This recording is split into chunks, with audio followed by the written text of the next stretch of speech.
Now in this video, I'm going to be showing you my portable green screen setup. And the reason I call it portable is because I could take it just about anywhere. It's a total of 2 cases and a backpack, and it fits in the trunk of my car, which is a sedan.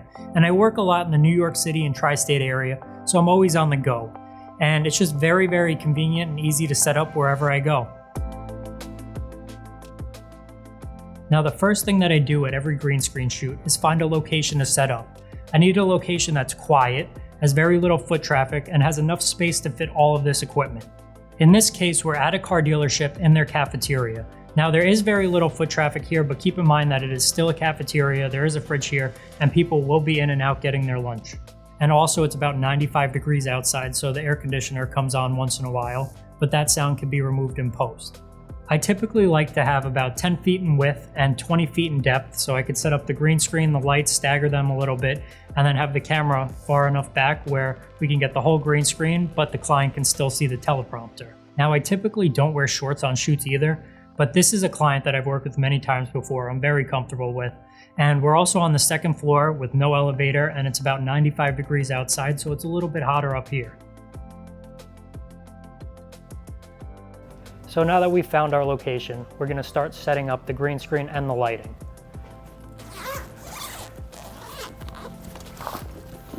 First thing that I like to do is take out all of the stands. So I'm going to be using a total of 4 lights. I'm going to be using 2 for the sides of the green screen and 1 key light, 1 fill light, and actually a 5th, we have a backlight as well that's going to be mounted on top of the green screen. Once we have all of our stands set up, I am going to put the lights on the stand. Simple as that. So for this particular setup, we're going to be using 3 LED panels. They have about 575 LEDs in them. 2 of them with light diffusers. Those are going to be the ones that go on the sides. And then 1 of them with a softbox diffuser, which is going to be our fill light. Fill light, each side of the green screen. So next I'm going to set up the green screen. I'm going to save the key light for last because that's pretty big and it takes a lot of space to set up. So I want to get this out of the way and move as efficiently as possible. I have 2 stands, 1 on each side. And I have 4 connector poles that all break down and you can throw them in the bag. They get small enough so you can do that. First, I like to set up the poles without the green screen so I can easily adjust it and mark the center point. In this case, the lights on the ceiling will be our center point. So we're going to move this accordingly. Once we found our center point, we can put on our green screen. It fits into this little bag right here.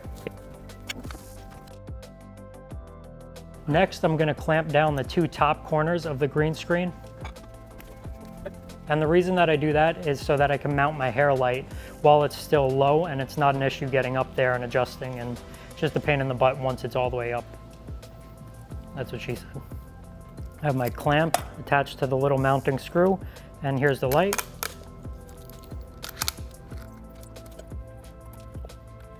As of right now, I'm pointing the hair light where I think it's going to go. If I need to make some fine adjustments later, I'll go ahead and do that, step on a chair and then adjust it. Next, I'm going to untie the top. I forgot to plug in the hair light, so let's do that now.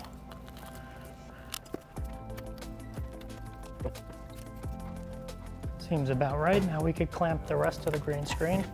I use a total of 8 clamps, 4 on each side, 1 at the top, 2 in the middle, and 1 at the bottom. Pull it and make sure there's no wrinkles in the middle of the screen, or do as best as you can. And now it's time to set up the key light.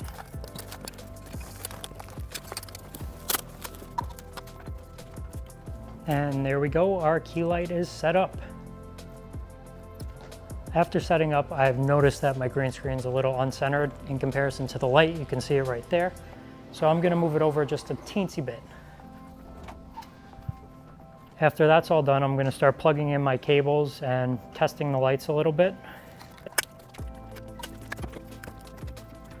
So for now, I just roughly estimated the lights and their positioning, but they should be about the same height. They should be about 5-6 feet away at a 45-degree angle from the green screen. And as you can notice back there, there's a light from the ceiling that's shining down, and it's a different temperature. So what I'm gonna do, I know this location and I know what to bring, so I brought some cardboard and some tape to cover up that light. And they are LED lights, so you don't have to worry about the cardboard burning.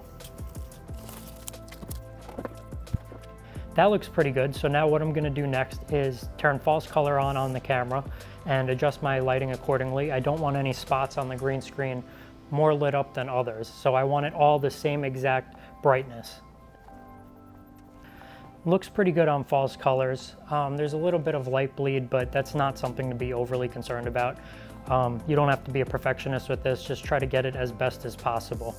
Now the last thing I'm gonna do is get any extra cables that I need out of my lighting bag, which would be an extension cord, the cable for the softbox,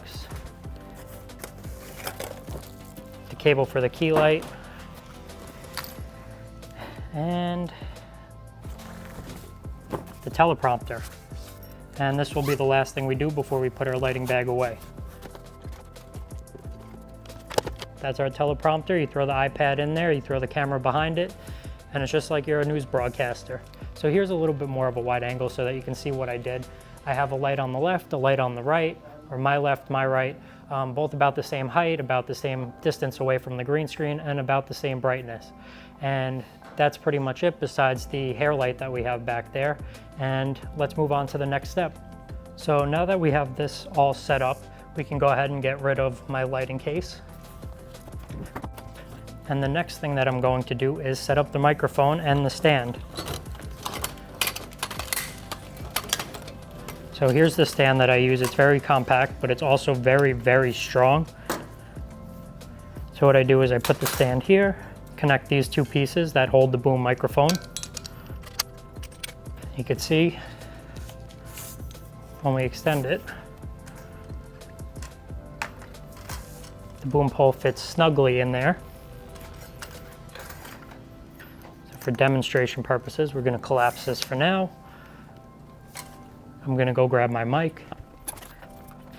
And typically when I shoot car dealerships or anything in a large space, I have two choices of mics. I use the Rode NT3GB, the broadcast edition, which I love the sound out of it, or I use this little Audix microphone that's a super, or I think it's a hypercardioid microphone if we're in a very echoey environment.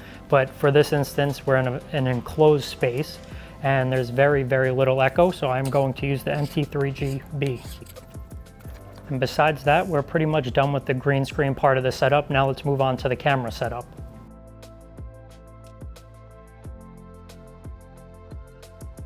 So I'm not going to show you the actual setup of the camera, but I will explain what I have here.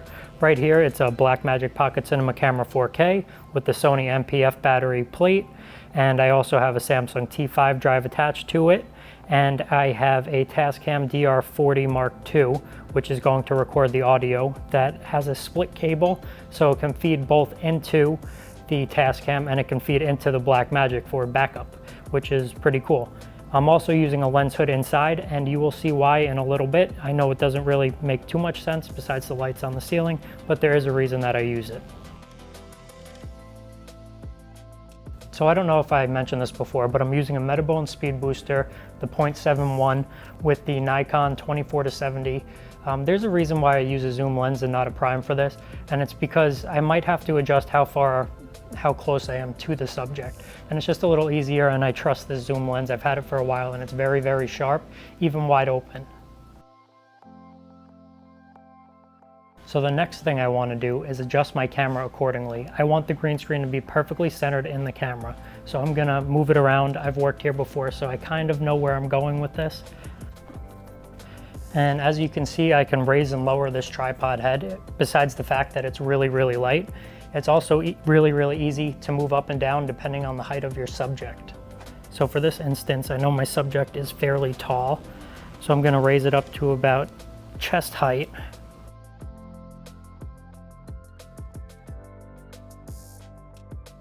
The next thing I'm going to do is set up my key and fill light.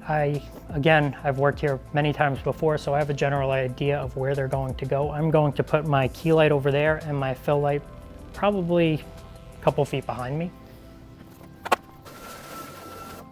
That seems pretty good, so we're gonna go ahead and plug in the lights and set those up now.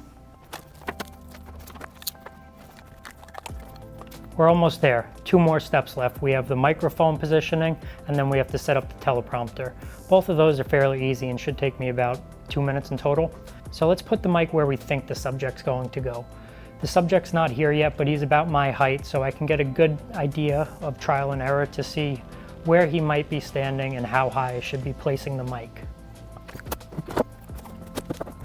Gonna move this light so you can see.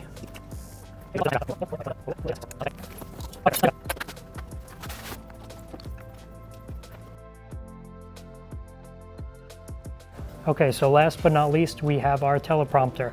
And the company already sent me the scripts, so I have them preloaded on here. They're ready to go right in here. And then we just put it right in front of the camera. And this is why I use the lens hood.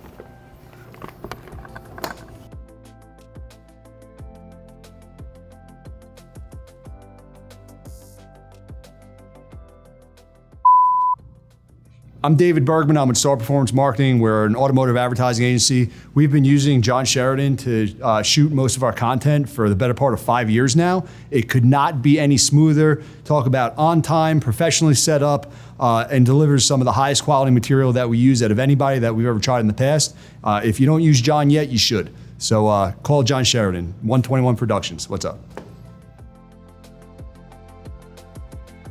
So I hope you enjoyed this tutorial and took away at least one thing from this video. If you did, I'd really appreciate it if you hit that subscribe button and the like button. If you have any questions or suggestions, please feel free to leave them in the comments, and I'll see you in the next video.